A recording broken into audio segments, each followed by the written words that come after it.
बात करें अमदावादની સુભાષ બ્રિજ મામલે આજે સોંપાઈ શકે છે રિપોર્ટ। આજે સાંજ સુધીમાં બ્રિજનો રિપોર્ટ સોંપાઈ શકે છે। સૂત્રો દ્વારા માહિતી મળી રહી છે રિપોર્ટમાં બ્રિજનો ક્ષતિગ્રસ્ત ભાગ તોડવાની ભલામણ છે અને બ્રિજના એક પણ પિલ્લરમાં કોઈ નુકસાન નથી। પિલ્લર સિવાયના ભાગને તોડીને ફરી નિર્માણ કરાશે તે વાત પણ સૂત્રો દ્વારા જાણવા મળી રહી છે। ત્યારે બ્રિજની ઉપરથી નવો 6 લેન બ્રિજ બનાવવાનો વિચાર પણ થઈ રહ્યો છે। રાજ્ય સરકારની મંજૂરી બાદ આ અંગે નિર્ણય થઈ શકે છે। એએમસી કમિશનર તરફથી સીએમઓને સોંપાયો છે રિપોર્ટ। ત્યારે આજે સાંજે ફાઇનલ રિપોર્ટ સામે આવશે અને ત્યારબાદ ખબર પડશે કે કેટલા સમય બાદ આ બ્રિજ લોકો માટે ફરી ખુલ્લો મુકાશે, કારણ કે આજે બ્રિજ જ્યારથી બંધ થયો છે લોકોને અનેક કિલોમીટર ફરીને જવું પડી રહ્યું છે। સુભાષ બ્રિજ પર તિરાડ પડવા મામલા બાદ એ બ્રિજ વાહન ચાલકો માટે બંધ કરાયો અને બ્રિજ પર તિરાડ કેમ પડી એ જાણવા માટે એ નિરીક્ષણ હાથ ધરવામાં આવ્યું। એજન્સીઓ કામે લગાવવામાં આવી અને એ રિપોર્ટ આખો જે છે એજન્સીઓ દ્વારા તૈયાર કરવામાં આવ્યો છે અને તેમાં જે પ્રાથમિક માહિતી મળી રહી છે એ મુજબ આ બ્રિજ હવે નવો બ્રિજ બનશે, પરંતુ એમાં પિલ્લર જે છે એ આ જ રહેશે। ઉપરનો ભાગ નવો બનાવવાની વાત જે છે તે હાલ સૂત્રો પાસેથી મળી રહી છે। આ જે રિપોર્ટ તૈયાર કરવામાં આવ્યો છે એ ક્યાંક તંત્રને સોંપવામાં આવ્યો છે, પરંતુ સત્તાવાર રીતે એ માહિતી સામે નથી આવી। એ આજે એએમસીની સ્ટેન્ડિંગ કમિટીમાં એ જાહેરાત થઈ શકે છે કે સત્તાવાર રિપોર્ટ એમને સોંપાયો છે અને સાથે સાથે આ બ્રિજ ઉપર કેવા પ્રકારનું કામ થશે એ પણ સત્તાવાર રીતે આજે સ્ટેન્ડિંગ કમિટીની મિટિંગ બાદ એની પણ જાહેરાત થઈ શકે છે। પરંતુ હાલ જે પ્રાથમિક વિગતો મળી રહી છે એ પ્રમાણે આ ક્ષતિગ્રસ્ત આ જે બ્રિજ જે બન્યો છે એ બ્રિજ ક્ષતિગ્રસ્ત હિસ્સો જે છે એ તોડી પાડવાની ભલામણ જે છે તેમાં કરવામાં આવી છે। સાથે બ્રિજના તમામ પિલ્લરોમાં કોઈ નુકસાન નહીં હોવાનો પણ અહીંયા ઉલ્લેખ જે છે એ કરાયો છે, કારણ કે જે પ્રકારે ઘટના બની ઘટના બાદ કારણ કે ઘટનાના 6 મહિના પહેલાં જ આનું ઇન્સ્પેક્શન થયું હતું બ્રિજનું, તેમ છતાં પણ આ તિરાડ પડી એટલે તમામ બાબતોને ધ્યાને રાખીને એજન્સીઓ દ્વારા એ તપાસ કરવામાં આવી, જેમાં ઉપર રસ્તાનો એ પિલ્લર એ બ્લોકનો ભાગ અને સાથે એ પિલ્લરોનો ભાગ ત્યાંથી અલગ અલગ સેમ્પલો લેવામાં આવ્યા અને એ સેમ્પલો બાદ એક તર્ક કાઢવામાં આવ્યું છે કે પિલ્લરોમાં કોઈ પણ નુકસાન નથી। એટલે નદીની વચ્ચે જે 4 પિલ્લર આવેલા છે એ યથાવત રહેશે। તેની ઉપરના ભાગમાં એ 4 લેન અથવા તો 6 લેન બ્રિજ એ બનવાની અટકળો છે। એમાંથી 4 લેન બ્રિજ બનશે અત્યારે હાલમાં છે જ પ્રમાણે કે પછી 6 લેન બનશે એની પણ જાહેરાત એ કોર્પોરેશન કરશે, પરંતુ હાલ આ પ્રાથમિક વિગતો એ મળી રહી છે કે જેમાં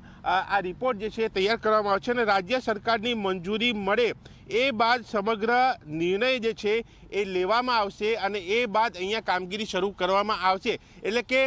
આ બ્રિજ ઉપરનો જે રિપોર્ટ જે છે એ તૈયાર થઈ ચૂક્યો છે, માત્ર સત્તાવાર જાહેરાત બાકી છે અને એ જાહેરાત બાદ આગળની પ્રક્રિયા હાથ ધરવામાં આવશે, જેના કારણે આ બ્રિજ જે છે એ હજુ પણ 6 થી 12 મહિના માટે એ વાહન ચાલકો માટે બંધ રહી શકે છે, જ્યાં સુધી બ્રિજ નવો ન બને ત્યાં સુધી, અને ત્યાં સુધી લોકોએ આ બ્રિજ શરૂ થવા માટે રાહ જોવી પડશે। કેમેરામેન અમિત સાથે દર્શન રાવલ, ઝી મીડિયા, અમદાવાદ। તો છેલ્લા કેટલાક દિવસોથી જે રીતે આ સુભાષ બ્રિજ બંધ થયો છે ત્યારથી લોકોને તકલીફો પડી રહી છે અને લોકોને આ તકલીફો હજુ વધારે સમય સુધી સહન કરવી પડશે, કારણ કે રિપોર્ટ તો આજે સોંપાશે, પરંતુ રિપોર્ટમાં જે વાતો સામે આવી છે તેમાં આજે જે જગ્યાએ તિરાડ પડી છે તે ભાગ તોડીને ફરીથી બનાવવો પડશે। એટલે કે બ્રિજનો એટલો ભાગ જો તોડીને ફરીથી બનાવવો પડે તો એમાં પણ સમય લાગે। આખો જે બ્રિજ છે તોડીને ફરીથી બનાવવાનો થાય તો એમાં પણ સમય લાગે એવો છે। એટલે કે સુભાષ બ્રિજનો જે દરરોજ ઉપયોગ કરતા જે લોકો છે તેમના માટે આ બ્રિજને થોડાક સમય માટે ભૂલી જવું પડશે અને હાલમાં જે રીતે અનેક કિલોમીટર ફરીને જવું પડે છે તે જે સ્થિતિ છે તે યથાવત રહે તેવી શક્યતા જોવા મળી રહી છે। સુભાષ બ્રિજને લઈને મહત્વના સમાચાર મળી રહ્યા છે અને એ છે કે બ્રિજનો રિપોર્ટ તૈયાર થઈ ચૂક્યો છે અને તેમાં કેટલીક બાબતોનો ઉલ્લેખ કરવામાં આવ્યો છે। 4 ડિસેમ્બરે એ સુભાષ બ્રિજ ઉપર તિરાડ સામે આવી અને એ બાદ 5 દિવસ માટે બ્રિજ બંધ રાખવામાં આવ્યો એ રિપોર્ટ તૈયાર કરવા માટે અને એ બ્રિજ શરૂ થશે એવી પણ વાત કરવામાં આવી, પરંતુ એ બ્રિજની જે હાલત હતી તેને જોતા હજુ પણ એ બ્રિજ બંધ છે અને હજુ પણ લગભગ 1.5 થી 2 વર્ષ આ બ્રિજ બંધ રહી શકે છે એ પ્રકારની શક્યતા છે। એટલા માટે કારણ કે જે પ્રકારની ઘટના બની છે 4 ડિસેમ્બરે જે ઘટના સામે આવી તેના 6 મહિના પહેલાં એ ઇન્સ્પેક્શન આ બ્રિજનું થયું હતું, તેમ છતાં પણ એ તિરાડ પડી તો એ કેમ પડી, ક્યાં ખામી રહી ગઈ, શું હતું, એ